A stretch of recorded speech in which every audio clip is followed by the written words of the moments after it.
Eu hoje moro em um apartamento aqui no centro de Florianópolis e adoro o estilo de vida que eu tenho.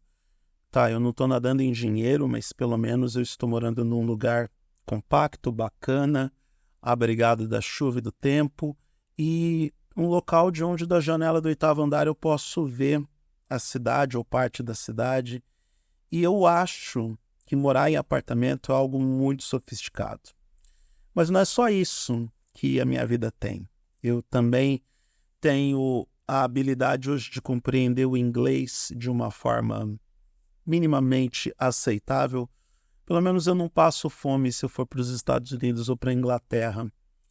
Também ainda sou um pagador de uma assinatura de TV a cabo, algo que está entrando em extinção com a era do streaming, e eu acho que tem que entrar em extinção mesmo, porque o serviço de TV a cabo ficou obsoleto e arcaico, mas eu ainda mantenho essa prática porque foi através da TV por assinatura que eu aprendi a gostar de séries de TV, de sitcoms, conhecia sitcoms de verdade nesse tempo, ou pelo menos o conceito mais efetivo dela, apesar de que o Brasil exibia sitcoms na década de 80, mas nunca recebeu esse nome.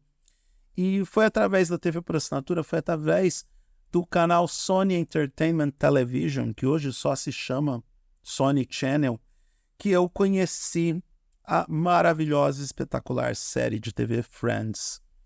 E eu gostei tanto de Friends que essa série influenciou várias das minhas decisões da minha vida futura, como morar no apartamento, aprender inglês, manter assinatura de TV a cabo. E eu sempre quis ter aquelas pessoas como meus amigos.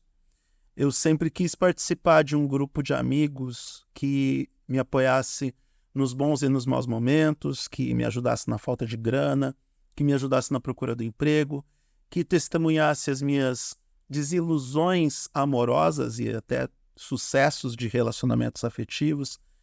Eu sempre gostei muito de Friends a ponto de ter aquelas pessoas como meus amigos. E digo pessoas no sentido literal mesmo. Não eram apenas personagens roteirizados.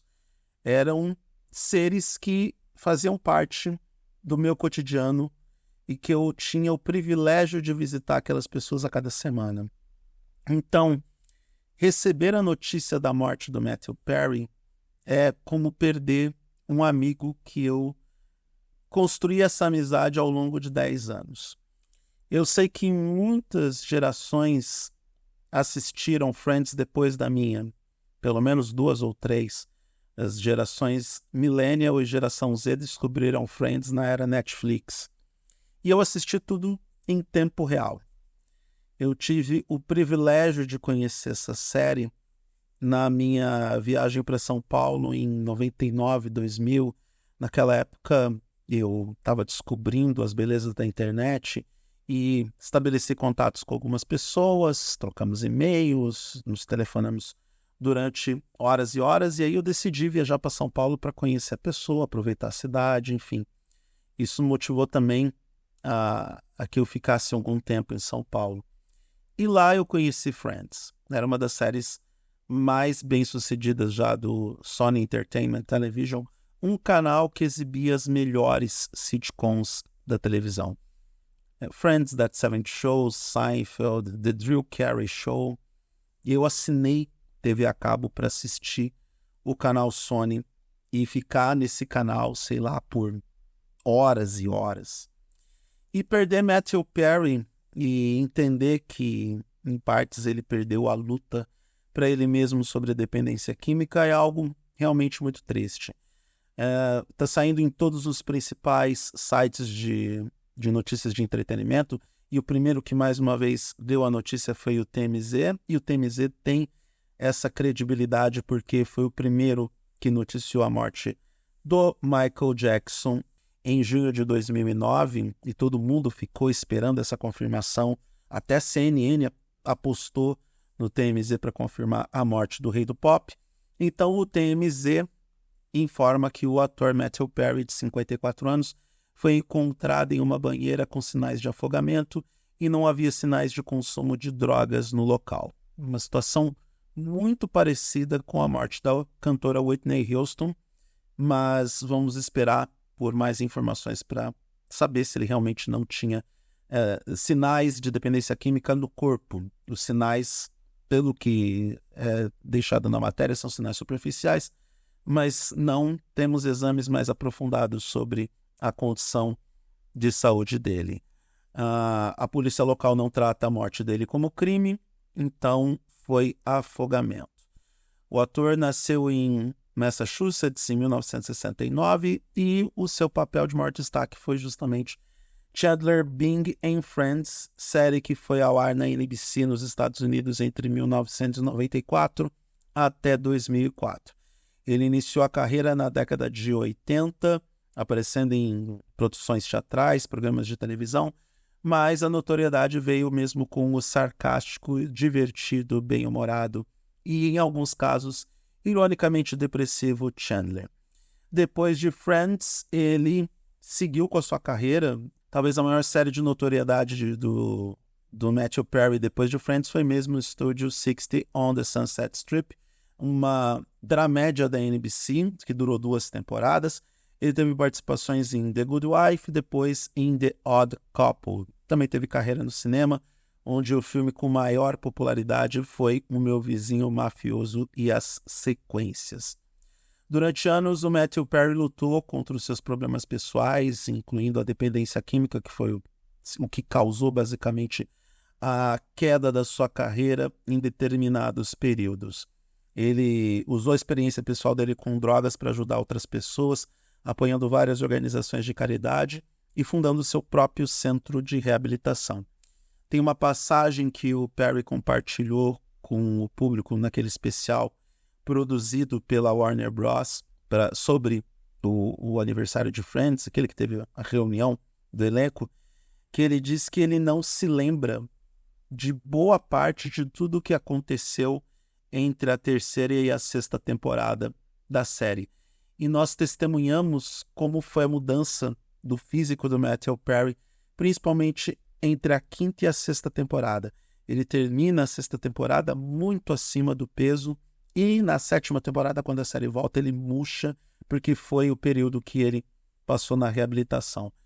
Matthew Perry, apesar de todos os seus problemas, ele foi um resiliente, porque se ele fez e conduziu a série, ou a sua participação na série, da forma como ele a fez, com todos os problemas, e em partes tendo um papel de coprotagonismo, porque até mesmo os roteiristas da série colocaram o casal Chandler e Monica em evidência durante 4ª, 5ª e 6ª temporada para ajudar o Matthew Perry na sua reabilitação, para ajudar ele a manter o foco naquilo que interessava, que era a carreira dele.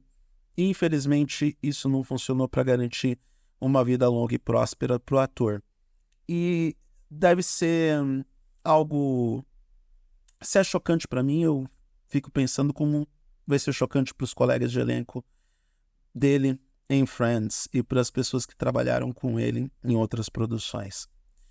É triste pensar que um cara que trouxe tanta alegria para todo mundo, que trouxe tanta alegria para mim, que um personagem que ajudou a moldar parte da minha personalidade, e quem convive comigo sabe muito bem que eu uso da ironia para espantar as pessoas que tentam me derrubar e me destruir, e espantar os meus fantasmas internos. É triste a gente pensar que alguém que trouxe tantas alegrias para o coletivo possa perder a vida de forma tão precoce. Apenas 54 anos de idade. Eu imagino que Matthew Perry tinha muito o que entregar para as pessoas que gostam de televisão, para as pessoas que gostam de comédia, para os fãs de Friends. Então, é um momento realmente muito triste. É difícil processar esse tipo de notícia sem pensar em tudo o que essa pessoa nos entregou de positivo através da arte televisiva. E é uma pena pensar que Matthew Perry não está mais entre nós para fazer as pessoas rirem, principalmente neste momento que nós vivemos, com tantos conflitos globais, com tantos problemas que nós vivemos de desentendimento com pessoas que pensam diferente, com tanto extremismo no mundo, com tanta bipolaridade, com tanta dualidade, divisões de mundo. Então, o mundo fica mais triste sem Matthew Perry, e a minha geração que acompanhou Friends lá, quase ao vivo, porque o episódio final de Friends foi exibido no Brasil ao vivo, simultâneo com os Estados Unidos. Já era no Warner Channel, e a Warner Bros., que era responsável pela produção da série, deu esse presente para o Brasil, porque a TV a cabo brasileira entregava uma das maiores audiências do mundo para Friends. Então, aquele foi um grande evento. Hoje todo mundo assiste de forma simultânea com o resto do mundo por conta da tecnologia que temos hoje e da internet. Mas em 2004, quando o episódio final de Friends foi exibido junto com os Estados Unidos, foi um grande evento. E nós estávamos lá, nós assistimos esse final de uma das melhores séries de comédia da história. Que amigos e parentes de Matthew Perry possam ser consolados, que nós, fãs de Friends, possamos ser consolados diante dessa perda, e que, a partir de agora, cada um de nós guarde as melhores lembranças deste ator, dos seus personagens e de tudo que ele deixa de positivo para nós. É muito fácil agora as pessoas apontarem os erros, o problema com a dependência química, ou dizer que ele foi fraco e sucumbiu para as drogas ou para as substâncias ilícitas. Mas a gente não sabe como que é o interior de cada um de nós, a gente não sabe o quanto que cada pessoa sofre em função dos seus problemas e como que essas pessoas podem sucumbir em função de suas dificuldades e dos desafios cotidianos. Por isso, respeitosamente, eu deixo os meus aplausos e o meu muito obrigado para Matthew Perry, para Chandler Bing, para o conjunto da obra, para alguém que fez uma geração inteira e outras gerações que vieram depois se divertirem com as ironias da vida e com as casualidades da vida, e que ajudaram a moldar caráter e personalidade para que algumas pessoas, eu inclusive, se tornassem um pouco mais felizes e prósperas na vida. E agradeço a Friends por hoje morar num apartamento no centro de Florianópolis. Não é Nova York, mas é uma ilha de qualquer forma. E eu amo o estilo de vida que eu vivo hoje por causa de uma série de TV que, na minha modesta opinião, é uma das melhores de todos os tempos. Muito obrigado, Matthew Perry, muito obrigado pelos serviços prestados. Desejo para você uma longa vida agora que você está em outro plano.